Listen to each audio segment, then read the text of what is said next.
of you are coffee drinkers? Okay. No?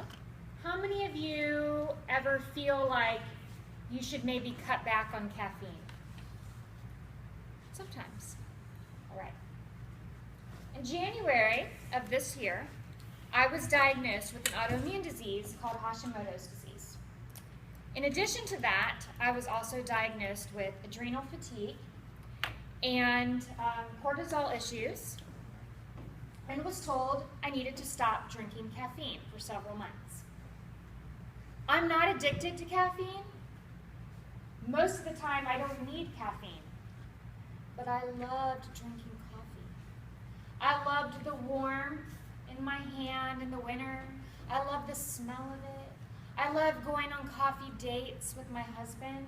I loved meeting my girlfriends at coffee shops. This was part of my entertainment as well. It was part of my lifestyle. And drinking tea is not the same. I drink tea all day long in the winter, but it is not the same as coffee. Even Jerry Seinfeld, on his show, Driving in Cars, Drinking Coffee, was talking to Larry David.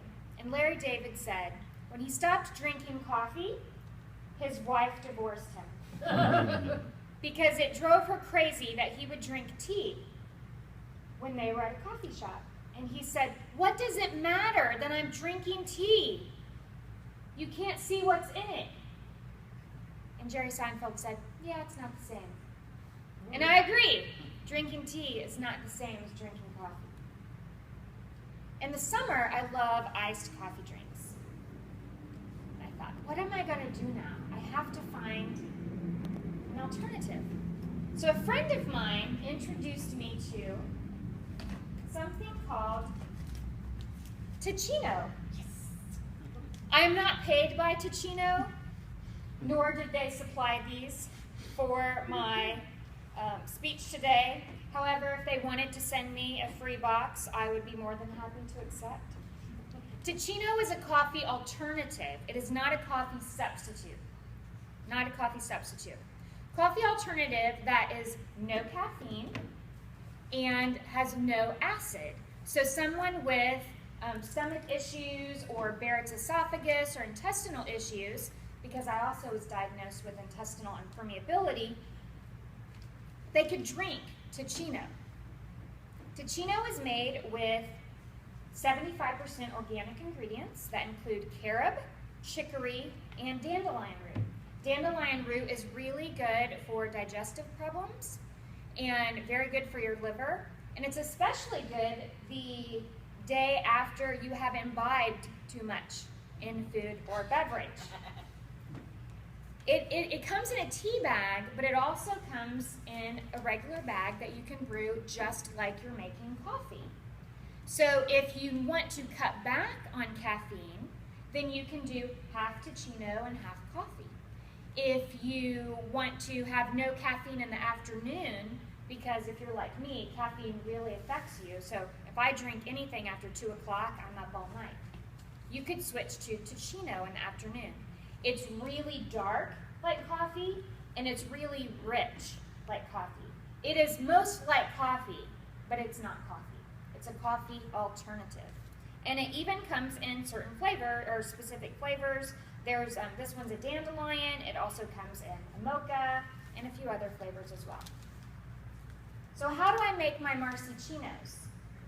So on Sundays and Wednesdays, because I make 3 days worth, I brew 2 to 3 bags in 16 ounces of water.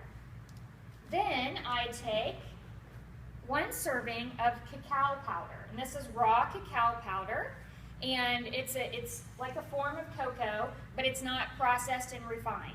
So it's very high in flavonoids, and it's very good for you, with virtually no caffeine. I mix the cacao powder in with the hot Ticino, so it mixes in really well. And then I add in about 8 to 12 ounces of either unsweetened hemp, almond, or coconut milk. Hemp milk is my favorite to add in because it has a little bit of fat, whereas almond milk doesn't have any fat. Coconut milk has some as well. Hemp milk also is very high in amino acids and omega fatty acids. It's soy, gluten-free, and also lactose-free. I mix it all together and put it in one giant jug container. And every day I pour out about 12 ounces over a giant iced, this is a reusable Starbucks mug, which I don't go to anymore. I put it in here over ice, and it lasts me probably about 3 hours because I just sip it throughout the day. And that is how I have overcome my desire to have my iced coffee drinks in the summer, my warm coffee drinks in the winter, and it is my Marceyccino.